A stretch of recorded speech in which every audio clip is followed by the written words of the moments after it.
Hello मेरे प्यारे बच्चों, कैसे हो आप सब। आज हम इंग्लिश की सेकेंड यूनिट की थर्ड पोयम द वॉर्म पढ़ने जा रहे हैं। द वॉर्म एक बहुत ही अच्छी पोयम है बच्चों।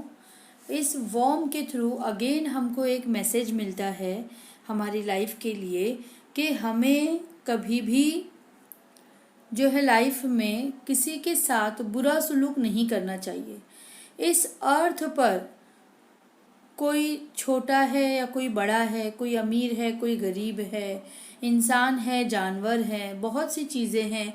हर एक को गॉड ने, ऊपर वाले ने इक्वल बनाकर भेजा है और हर एक को किसी न किसी पर्पस के लिए भेजा है। इस अर्थ पर जो डिफरेंट क्रिएचर्स गॉड ने बनाए हैं वो जो है उनका एक अलग रोल है इस दुनिया में। हर एक का अपना एक रोल है जो वो प्ले करता है, ठीक है। तो इसलिए गॉड की बनाई हुई किसी भी चीज़ को हमें धुतकारने का हक नहीं है, हमें उन्हें मारने का हक नहीं है, हमें अपने आप को सुपीरियर और उनको इन्फीरियर समझने का हक नहीं है। यही चीज़ हमें इस पोयम के थ्रू समझाई गई है। पोयम का नाम है द वॉर्म। वॉर्म बच्चों आपको पता होगा, वॉर्म आपने देखे भी होंगे तो, और आपकी पोयम की बुक में वॉर्म की फोटो भी बनी हुई है, उससे भी आपको अच्छे से समझ में आ जाएगा, ठीक है। पहले मैं पोयम रिसाइट कर देती हूँ आप लोगों के लिए, बाद में आपको इसका एक्सप्लेनेशन दूंगी, ठीक है। देखेंगे, turn turn the hasty foot aside nor crush that helpless worm. Turn, turn the hasty foot aside, nor crush that helpless worm. The frame thy scornful looks deride, required a god to form. The common lord of all that move, the common lord of all that move, from whom the being flowed, a portion of his boundless love on that poor worm bestowed. The sun, the moon, the stars he made, the sun, the moon, the stars he made, to all his creatures free, and spreads over earth the grassy blade for worms as well as thee. Let them enjoy their little day, let them enjoy their little day, their lowly bliss received. Oh, do not lightly take away the life thou canst not give. These are the beautiful lines. Oh, do not lightly take away the life thou canst not give. This beautiful poem is written by Thomas Gisborne. Thomas Gisborne जो हमारे poet हैं, वो इस poem में हमें यही समझाने की कोशिश कर रहे हैं कि वॉर्म जो कि एक बहुत ही स्मॉल, बहुत ही लिटिल क्रिएचर है, कि जिसे देखकर बहुत सारे लोग जैसे घिन महसूस करते हैं, कि किसी किसी को वो नापसंद होता है, कुछ लोग उससे नफरत करते हैं, कुछ बच्चे उससे डरते हैं, कुछ लोग जो उसे कुचल देते हैं, मार देते हैं, अपने पैरों के नीचे रौंद देते हैं। तो द वॉर्म जो कि एक बहुत ही छोटा सा, मासूम सा, स्मॉल क्रिएचर है, जिसकी छोटी सी जिंदगी है, तो हम इंसानों को कोई हक नहीं बनता कि हम उसकी जिंदगी उससे छीन लें, हम उसे मार दें या हम उससे नफरत करें, क्योंकि इस ज़मीन पर, इस दुनिया में जिस तरीके से ह्यूमन बींग्स को गॉड ने बनाया है, उसी तरीके से फॉर सम पर्पस गॉड ने स्मॉल क्रिएचर्स जैसे कि वॉर्म को भी बनाया है। तो इस पोयम के थ्रू ना पोएट हमको सिर्फ ये नहीं बोल रहे कि सिर्फ वॉर्म को बचाओ, जो वॉर्म्स हैं उनको मत मारो, उनको प्रोटेक्ट करो, ऐसे वॉर्म के लिए नहीं है ये बात हर एक के लिए है, छोटे बड़े हर क्रिएचर के लिए है, कि जो भी creatures other than human being इस लिविंग, जो भी लिविंग बीइंग्स हैं इस अर्थ पर, जो गॉड ने बनाए हैं, वो सम पर्पस के लिए बनाए हैं, उनका एक रोल है प्ले करने के लिए इस दुनिया में। तो उन्हें जान से मार देने का हमें कोई हक नहीं है। हम अगर उन्हें जिंदगी नहीं दे सकते, हमने दी है क्या उन्हें जिंदगी? जिंदगी तो गॉड ने दी है, उन्हें भी और हमें भी। तो हमने उनको जिंदगी नहीं दी है तो हमें उनसे जिंदगी लेने का भी हक नहीं है। जैसे कुछ लोग जो है जानवरों को मार देते हैं, कुछ लोग जो है अपने शौक के लिए परिंदों को मार देते हैं, कुछ लोग जो है दरख्त जो है वो काट देते हैं। तो इस तरीके से हम ह्यूमन बीइंग्स को ये सब करने का हक नहीं है। यही हमारे जो पोएट है थॉमस गिसबॉर्न ये हमें समझाना चाहते हैं। देखेंगे बच्चों, अब एक एक लाइन करके मैं आप लोगों को समझाते जाती हूँ। जरा इसमें वर्ड्स भी थोड़े से ऐसे हैं समझने वाले, मीनिंग्स जिनकी जानना ज़रूरी है, तो आप लोग अपने साथ में पेंसिल ले लेंगे और मीनिंग्स भी लिखते चलेंगे और ध्यान देंगे, ठीक है। The worm turn the hasty foot aside, nor crush that helpless worm। यहाँ पर जो है पोएट, हम जो रीडर्स हैं, जो ये पोयम पढ़ने वाले हैं, पोयम के सुनने वाले हैं, उनको डायरेक्टली एड्रेस कर रहे हैं, यानी डायरेक्टली उनसे बात कर रहे हैं वो। मतलब पोएट जो है बात करते हुए कह रहे कि टर्न टर्न यानी हटाओ हटाओ, टर्न कर लो जल्दी से।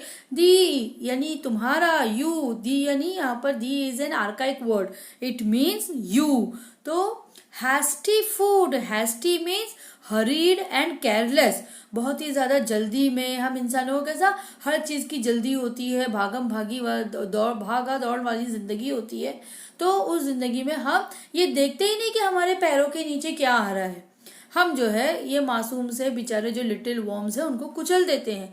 तो यहाँ पर हमारे जो पोएट हैं वो हमको डायरेक्टली एड्रेस कर रहे हैं और कह रहे हैं टर्न टर्न दी हैस्टी फुट असाइड, हटाओ हटाओ अपना ये घाई वाला और केयरलेस जो पैर है उसको साइड में हटाओ।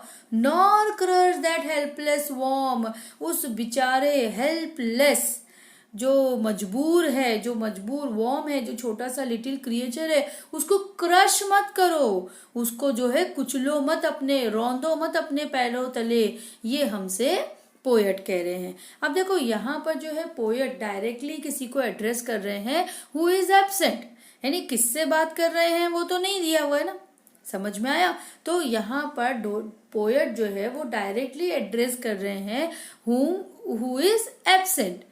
तो this figure of speech is called apostrophe. इस फिगर ऑफ स्पीच को क्या कहते हैं? एपोस्ट्रोफी कहते हैं। ये बात आप ध्यान में रखेंगे, आगे भी काम में आएगी कि जब पोएट अपनी लाइन में जो है apostrophe is a figure of speech where the poet directly addresses someone who is absent or something that is abstract, जो मौजूद नहीं है, जो यहाँ पर हाजिर नहीं है, उसको डायरेक्टली पोएट जो है एड्रेस कर रहा है। तो this kind of figure of speech is called apostrophe. ठीक है, इसको ध्यान में रखेंगे। तो फर्स्ट 2 लाइंस आई होप आप लोगों को समझ में आ गई होगी कि पोएट एड्रेस कर रहे कि हटाओ हटाओ अपना ये केयरलेस पैर जो है, ये जो अपना जो भागम भाग तुमने मचा रखी है और जिसमें तुमको ध्यान नहीं है कि लिटिल क्रिएचर जो है वो आपके पैरों के नीचे आ रहा है, उसको अपने पैरों तले मत रोंदो, अपना ये पैर हटाओ यहाँ से। Turn turn the hasty foot aside nor crush that helpless worm, the frame thy scornful looks deride required a god to form। अब यहाँ पर जो है पोएट हमको कह रहे हैं कि हमको जो है जो पहली बात तो ये मीनिंग समझ लो। ताई मीन्स यू, उसका मतलब भी होता है यू, अभी मैंने ऊपर बताया आप लोगों को। स्कॉर्नफुल, स्कॉर्नफुल मीन्स होता है फिल्ड विथ हेट। लुक्स यानी अपनी नजरें, जो नफरत से भरी हुई तुम्हारी नजरें हैं। डिराइड एक्सप्रेसेस हेट्रेड, जो तुम्हारी नफरत को झलकाती हैं। डिराइड मीन्स एक्सप्रेस हेट्रेड, जिससे कि तुम्हारी नफरत नजर आ रही है, यानी वॉर्म को देखकर तुम्हारे अंदर जो एक घिन्न वाली फीलिंग आ रही है कि जिससे तुम लोग घिन्नाते हो, तुम लोग जिससे नफरत करते हो, तुम लोग के अंदर की जो नफरत है वो तुम्हारी आंखों में झलकती है। द फ्रेम दाई यानी तुम्हारी, स्कॉर्नफुल यानी के फिल्ड विथ हेट नफरत से भरी हुई, लुक्स यानी आंखें, डिराइड एक्सप्रेस हेट्रेड जो तुम्हारी नफरत झलका रही है, required a God to form, but इसका मतलब है लेकिन, it was created by God लेकिन गॉड ने ही तो उसे भी बनाया है। इस बात को तुम नहीं समझ पाते और तुम उसको जो है घिन भरी नजरों से और नफरत भरी नजरों से तुम उसको देखते हो, लेकिन तुम इस बात को नहीं समझ पा रहे कि उसको भी किसने बनाया है, गॉड ने ही बनाया है। ठीक है। The common Lord of all that move, common Lord यानी हर एक का एक ही खुदा है। ऑल दैट मूव यानी जितने भी मूविंग क्रिएचर्स हैं, जितने भी लिविंग बींग्स हैं, उन सब का सिर्फ और सिर्फ एक ही खुदा है, अलग अलग नहीं है। हर एक को एक ही ऊपर वाला है बनाने वाला। From whom the being flowed, जिससे के तुम लोग बनाए गए हो, बीइंग्स यानी कि जो लिविंग बीइंग्स हैं, जिससे कि ये लिविंग बीइंग्स बने हैं, जिनको फॉलो करते हैं। अ portion of his boundless love, लेकिन उसका जो भरपूर प्यार, boundless means unlimited, boundless means unlimited, love उसका जो प्यार है, उसके उस प्यार का हिस्सा on that poor warm bestowed, वो सिर्फ तुम ही पर नहीं निछावर कर रहा है, वो जो है जो बेचारा वॉर्म है, पुअर वॉर्म लाचार वॉर्म जो है, उस पर भी वो बरसा रहा है। Bestowed means given as a gift, वो जो है उसको भी मिल रहा है एज अ गिफ्ट, वो सिर्फ तुमको ही नहीं मिल रहा है। यानी ऊपर वाले के प्यार पर सिर्फ तुम्हारा ही हक नहीं है, वो उस वॉर्म का भी हक है, उस पर भी ऊपर वाले की नजरों में तुम और वो वॉर्म वो अलग अलग नहीं है। जो लिटिल क्रिएचर्स हैं और जो ह्यूमन बींग्स हैं, तो भगवान सिर्फ ह्यूमन बींग्स का ही नहीं है, ऊपर वाला सिर्फ ह्यूमन बींग्स का ही नहीं है, वो जो है हर एक का है, कॉमन लॉर्ड है। जितने भी लिविंग बींग्स हैं उनका कॉमन लॉर्ड है, और उसके प्यार पर हक जो है, वो जितना प्यार तुमसे करता है उतना ही वो लिटिल क्रिएचर से भी करता है। समझ में आ रही है बात? तो अ portion of his boundless love, a portion of his boundless love on that poor worm bestowed, means the same God who make human beings and all other things that move has also given a portion of his unlimited love to the poor worm. Understood? कि एक ही God है जो all living beings का है, जितने भी moving creatures है जिनको उन्होंने बनाया है, वो अपना बाउंडलेस लव, अपना अनलिमिटेड लव हर एक पर निछावर करता है, हर एक के लिए वो बराबर है। आगे बढ़ते हैं। The sun the moon the stars he made to all his creatures free, यानी गॉड ने सन बनाया है, मून बनाए हैं, स्टार्स बनाए हैं, और इन सब की रोशनी हर एक तक बराबर पहुंचती है। करेक्ट? उसने हर एक के लिए बनाया है, और to all his creatures free, जितने भी उसके क्रिएचर्स हैं, ह्यूमन बींग्स हैं, लिविंग बींग्स हैं, जितने भी स्मॉल बिग क्रिएचर्स हैं, उन सब के लिए ये हैं, किसी एक के लिए नहीं है। ऐसा बोला गया है क्या कि ये सब कुछ जो है ये सिर्फ ह्यूमन बींग्स के लिए है और किसी के लिए नहीं? किसी किताब में ऐसा नहीं लिखा है, कहीं पर किसी मजहब में ऐसा नहीं बताया गया है। गॉड ने जितने भी क्रिएचर्स बनाए हैं उनके लिए, ये जितना भी दुनिया पर उसने चीज़ें रखी हैं वो सब के लिए बराबर है। And spreads over earth the grassy blade, grassy blades मतलब जो मैदान जहाँ पर घास उगी हुई रहती है। स्प्रेड्स ओवर द अर्थ, जमीन पर जो फैली हुई है, स्प्रेड की हुई है। For worms as well as thee यानी यू, यहाँ पर देखो ऊपर हमने पढ़े थे THY दाई, आर्काइक वर्ड हमने दाई पढ़े थे। दाई हैस्टी फूट असाइड, दाई स्कॉर्नफुल लुक्स यानी तुम्हारा, योर, थाई मीन्स योर्स, और यहाँ पर है दी मीन्स यू, यानी जितना तुम्हारे लिए है उतना ही वो वॉर्म्स के लिए भी है। जो ये बड़े बड़े घास के मैदान हैं, वॉर्म्स जो स्मॉल क्रिएचर्स हैं उनके लिए जो ये बनाए गए, तो ये उनके लिए भी है और ये तुम्हारे लिए भी है। ठीक है, जितना ही तुम्हारा है उतना ही ये वो उन वॉर्म्स का भी है। Let them enjoy their little day, their lowly bliss received। यानी पोएट कह रहे हैं कि उनको अपनी ये जो लिटिल डे मीन्स उनकी जो छोटी सी जिंदगी है, जो उनकी दुनिया है, जो उनकी छोटी सी जिंदगी है, ये उनको एंजॉय करने दो, उनको खुश रहने दो, उनको जीने दो। देयर लोली बिस रिसीव्ड। अब यहाँ पे लोली मीन्स हम्बल और सिंपल, जो एकदम सिंपल, जो एकदम हम्बल उनकी लाइफ है। Bliss means Joy, pleasure. तो ये जो उनका थोड़ी थोड़ी सी जिंदगी है जो उनको मिली है, उनकी जिंदगी जो है वो बहुत ही छोटी होती है, तो ये जो छोटी सी जिंदगी मिली है इसमें उन्हें खुश रहने दो, उन्हें जीने दो। O do not lightly take away. अब यहाँ पर देखो फिर पोएट एड्रेस कर रहे हैं कि तुम उनसे मत छीनो। O do not lightly take away, तुम उनसे मत छीनो। द लाइफ, क्या मत छीनो? The life thou canst not give, जो तुम दे नहीं सकते। Canst is an again it's an archaic word. Canst means can not, thou मतलब यू, जो तुम नहीं दे सकते, वो लाइफ जो तुम्हारी दी हुई नहीं है। लाइफ तो गॉड ने दी है, तो जो तुम दे नहीं सकते वो तुम उनसे छीनो भी मत। The poet urges the readers to allow the worms to enjoy their brief life with its humble pleasure. He tells us not to take away a life which we can not give. तो here the poet Thomas Gisborne tells us that we should respect even the small creatures on earth।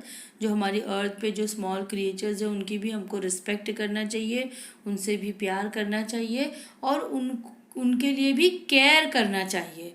हमको जो है बिल्कुल तो उनको मारना नहीं चाहिए, उनके साथ ज़्यादती नहीं करनी चाहिए, उनसे नफ़रत नहीं करनी चाहिए। ठीक है, तो इस तरीके से इस पोएम में जो है पोएट ने हमको जितने भी लिविंग बींग्स हैं उनका ख्याल रखने और उनके रिस्पेक्ट करने के लिए कहा है, क्योंकि गॉड की नज़रों में हर एक चीज़ बराबर है। अब हर एक को गॉड ने फॉर सम पर्पज़ इस अर्थ पर जो है बनाकर भेजा है। अब जैसे आप लोगों को पता होगा कि वॉर्म जो कि इतना स्मॉल क्रिएचर है, वो इतना स्मॉल क्रिएचर होने के बावजूद भी वो एक बहुत ही इम्पॉर्टेंट रोल प्ले करता है। क्या रोल प्ले करता है? देखो आप लोगों को पता होगा कि वॉर्म जो है उनको किसानों का दोस्त भी कहा जाता है। क्यों कहा जाता है किसानों का दोस्त उनको? क्योंकि ज़मीन के अंदर रहकर वो क्या करते हैं, ऊपर से नीचे जब वो होते हैं तो उससे हमारी ज़मीन जो है वो फर्टाइल होती है। ठीक है, तो फर्टाइल भी होती है और वो जो कीड़े कीटाणु होते हैं उनको भी खा जाते हैं, मार देते हैं, तो इस तरीके से फसल भी बर्बाद होने से बच जाती है। तो जो वॉर्म्स हैं उनको जो है किसानों का दोस्त भी कहा जाता है। इस तरीके से जो है इकोलॉजिकल बैलेंस भी मेंटेन होता है। ठीक है, तो इकोलॉजिकल बैलेंस मेंटेन करने के लिए, सॉइल को फर्टाइल करने के लिए वॉर्म्स जो है वो काम आते हैं। तो इस तरीके से गॉड ने हर एक छोटा क्रिएचर हो चाहे बड़ा क्रिएचर हो उसको फॉर सम पर्पस बनाया है, तो हमें उनकी ज़िंदगी लेने का कोई हक नहीं है। यही इस पोएम के थ्रू पोएट हमको समझाना चाहते हैं। ठीक है, तो आई होप ये पोएम अभी आप लोगों को अच्छे से समझ में आ गई होगी। बार बार जो है पोएम को पढ़कर और अच्छे से समझने की कोशिश करेंगे। ठीक है, अब इसके बाद हमको दिया गया है कि in this poem we have some archaic words, तो उनकी मॉडर्न मीनिंग्स हमको लिखनी है। जैसे कि यहाँ पे दिया गया थाई, थाई मीन्स योर, मैंने अभी बताई आप लोगों को। थाई हैस्टी फूड असाइड, यानी तुम्हारा हैस्टी फूड साइड में रखो। Being, being means life existence, being means life existence, human being हो सकता है, लिविंग बीइंग हो सकता है। ठीक है, उसके बाद है next bestowed. Bestowed means given as a gift or present, bestowed. Thee means you, thou means your, canst means cannot. ठीक है. अब इसके बाद में हमको सेकंड क्वेश्चन दिया गया है. Question number second. The poet uses a device where he directly addresses someone absent or abstract, such devices figures of speech called apostrophe. Correct. ये मैं आप लोगों को पहले ही बता चुकी हूँ, जिसकी एक एग्जाम्पल है टर्न दी हैस्टी फूड असाइड, जहाँ पे पोएट जो है वो डायरेक्टली एड्रेस कर रहे हैं हमको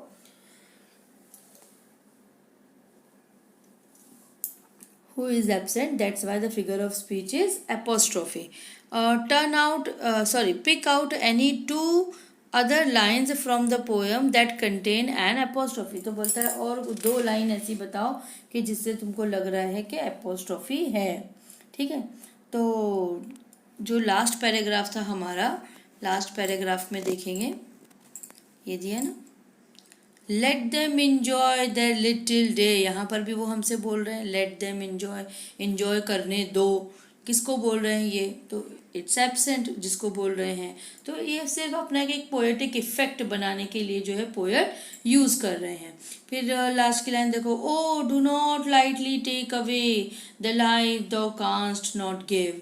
तो यहाँ पर भी वो डायरेक्टली एड्रेस कर रहे हैं, इसलिए ये भी एपोस्ट्रोफी है. ये जो दोनों चारों लाइन दी गई है, इसी को आप लोग लिखेंगे, यही एपोस्ट्रोफी है. ठीक है. फिर अब इसके बाद नेक्स्ट है think and answer in your own words. ठीक है. फर्स्ट क्वेश्चन है, why does the poet appeal to us to respect the life of worm. Life of worm हमको क्यों रिस्पेक्ट करने के लिए बोल रहा है? पोएट क्यों, अभी आप लोगों को समझ में आ जाना चाहिए कि क्यों रिस्पेक्ट हमको करने बोल रहा है वॉर्म की लाइफ को, क्यों अपील कर रहा है पोएट, है ना. क्योंकि हमको कोई राइट नहीं है, क्योंकि हमने उसको लाइफ दी नहीं है, तो हमको उसकी लाइफ लेने का भी हक नहीं है. जो भी बिग और स्मॉल जितने भी क्रिएचर्स हैं सब उसको ऊपर वाले ने बनाए हैं, और उनको भी उतना ही हक है अपनी ज़िंदगी जीने का और इन्जॉय करने का. करेक्ट. तो लिखेंगे, the poet appeals us to respect the life of worm because we don't have right to take life as we not the one who have created them. We don't have right to take life of the worm as we are not the one who have created them. Since the worm only get a few days to live, क्योंकि उनको कुछ ही दिन मिलते हैं ज़िंदगी गुजारने के. Since the worm only get a few days to live, we should let them enjoy their life as long as it lasts. जितना वो जीना चाहते हैं, जितनी उनकी ज़िंदगी रहती है, उतना उनको enjoy करने देना चाहिए. We should let them enjoy their life as long as it lasts. Next है, why do you think God created worms? What is their ecological importance? God ने क्यों बनाया होगा worms को?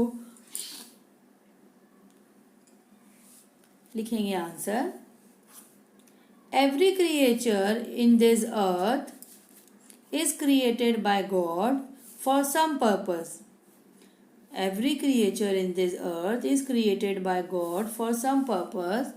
Worms played very important role in maintaining ecological balance. है ना. Worm plays a very important role in maintaining ecological balance. They loosen the soil. And bring up fertile nutrition rich soil.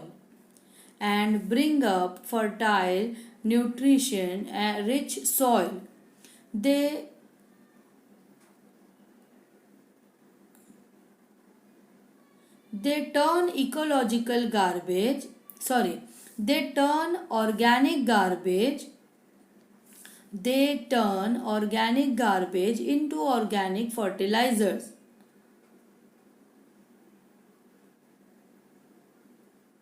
Their body provide protein, thus they maintain ecological balance. And this is the purpose for which God has created them. And this is the purpose for which God has created them. Okay. Next question is, live and let live is a famous proverb. Which lines from the poem support this proverb? यानी poem में कौन सी ऐसी line है जो ये proverb को के लिए फिट बैठती है यानी सपोर्ट करती है? तो कौन सी लाइन है ऐसी पोयम में? पोयम की लाइन ढूंढ के लिखना है. तो देखो लाइन है, let them enjoy this little day, है ना. इसी लाइन से हमको पता चला लिव एंड लेट लिव, जियो और जीने दो. तो ये हमको इसी लाइन से पता चलता है जिस लाइन में लिखा गया है, let them enjoy this little day, O do not lightly take away, O do not lightly take away. और आगे की पूरी लाइन जो है वो लिख देंगे. ठीक है, इसी लाइन के. नेक्स्ट क्वेश्चन है, does the poem urge us to protect only worms? What is the general message conveyed through this poem? अभी देखो ये मैं पहले ही बता चुकी हूँ कि सिर्फ वॉर्म के लिए, वॉर्म को फॉर एन एग्जाम्पल यूज किया गया है, लेकिन वॉर्म के ही तरह जितने भी स्मॉल क्रिएचर्स है, बिग और स्मॉल, रिच और पुअर, उन सभी के लिए ये मैसेज कन्वे किया गया है कि हमको जो है गॉड की बनाई किसी भी चीज पर हक नहीं है कि हम उनकी जान ले लें. ठीक है, तो लिखेंगे answer. Though the poem is about the worm, though the poem is about the worm, the general message is that God has created all the creatures on the earth, big and small, and every creature has a role to play. All beings have equal right over the bounties of the earth. No one can take away a life that he cannot give. No one can take away a life that he cannot give. ठीक है, तो ये इसका answer है. This is the general message conveyed through this poem. Okay, अब इसके आगे का जो है ना बच्चों, तो ये जो फोर्थ क्वेश्चन है वो नहीं करना है. फिफ्थ क्वेश्चन जो है, even small things in creature play a big role, इसके ऊपर आप लोगों को एक ऐसे लिखना है. स्लोगन्स भी लिखने कहा गया है, कोई भी 2-3 स्लोगन्स रिलेटेड टू नेचर जो है आप लोगों को लिखना है, और इसी के साथ में इसी के ऊपर एक स्पीच भी प्रिपेयर करनी है. Even small things in nature play a big role, so protect nature. तो नेचर से रिलेटेड आप लोगों को ये पूरी लाइन से रिलेटेड, यानी स्मॉल क्रिएचर हो चाहे बिग क्रिएचर हो, हर एक का अपना एक रोल है लाइफ नेचर में, तो नेचर को हमेशा हमें प्रोटेक्ट करना चाहिए. इसके ऊपर एक स्पीच भी डिलीवर करनी है. ओके, तो ये जो है आप लोगों के लिए होमवर्क रहेगा, स्लोगन्स लिखना और स्पीच लिखना. बाकी ये पोएम को पढ़ेंगे, समझेंगे अच्छे से, और इसके क्वेश्चन आंसर्स कॉपी में नोट डाउन करके याद भी करेंगे. ठीक है, चलिए, अल्लाह हाफिज़, बाय.